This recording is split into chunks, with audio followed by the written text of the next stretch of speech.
Loïc Leloup, agriculteur dans le Loiret. Mon exploitation est blé, orge, colza, soja avec de l'irrigation. Système simplifié.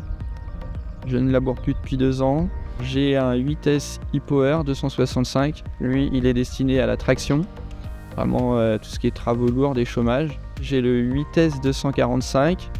Celui-là, il est là pour faire un peu ce qui est préparation de sol quand le gros n'est pas disponible. Après, sa tâche principale, c'est de semer. Après, j'ai un 7S. Ça, c'est pour la partie pulvérisation, donc en variation continue. Et après, j'ai 2 anciens tracteurs, le 6485 en tier 3. Et on a toujours notre 6290 qui est là. Ce qui a fait que j'ai choisi l'UTES, c'est le confort, le gabarit du tracteur, sa puissance, son ergonomie aussi, on va dire en cabine, faut être honnête. C'est un tracteur qui m'a plu et honnêtement quand j'ai eu mon premier, je le cachais pas, je disais que j'en voulais un deuxième. C'était le tracteur que je voulais, un 8S quoi. J'ai fait le choix de la e-Power, c'est que c'est un peu une transmission un peu hybride je trouve. Moi qui suis utilisateur de variation continue et puis qui était utilisateur de Dyna 6, j'ai trouvé vraiment le bon compromis et le gros avantage c'est qu'on n'a plus de trou de gamme avec la e-Power.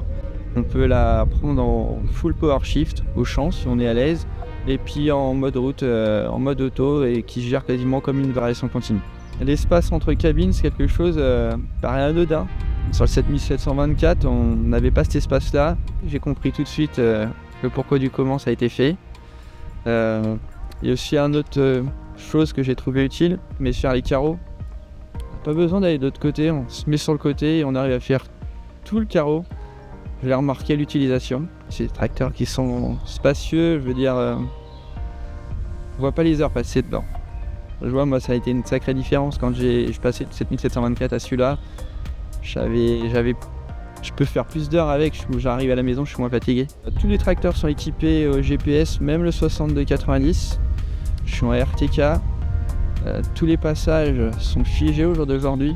Tous les déchômeurs. Je rentre dans un champ. Toutes les bordures sont dessinées. Les établissements Allez-y. C'est un concessionnaire qui a plusieurs bases. Ça nous a amené des choses positives. Quand on a besoin d'une pièce, c'est disponible dans une autre base. C'est des gens qui sont réactifs, puis ils sont assez dynamiques. En partie GPS, oui, je suis très demandeur. On a quelqu'un qui est au GPS, Monsieur Bigot, qui m'a fait vraiment très avancer dessus. Et oui, là, je suis toujours demandeur à ce niveau-là de tout ce qui est technologie. Dans l'investissement de mon vitesse e-Power, il y a plusieurs facteurs qui sont arrivés. Déjà, c'est le tracteur qui était confortable, l'ergonomie. Il y avait aussi tout ce qui était partie consommation qui était très intéressante. Il y a la partie garantie qui était aussi important. Et après, j'ai la partie tout ce qui était crédit bail de chez ACO qui est très intéressant, souple.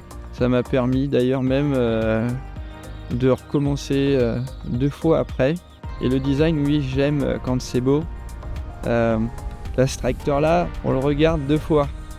Le choc le premier coup et le deuxième coup, tracteur que j'ai apprécié, il est très beau. J'adore tout ce qui est son bandeau LED devant. L'espace entre cabines c'est atypique, mais moi j'aime bien. Et la couleur rouge c'est quelque chose que j'affectionne aussi.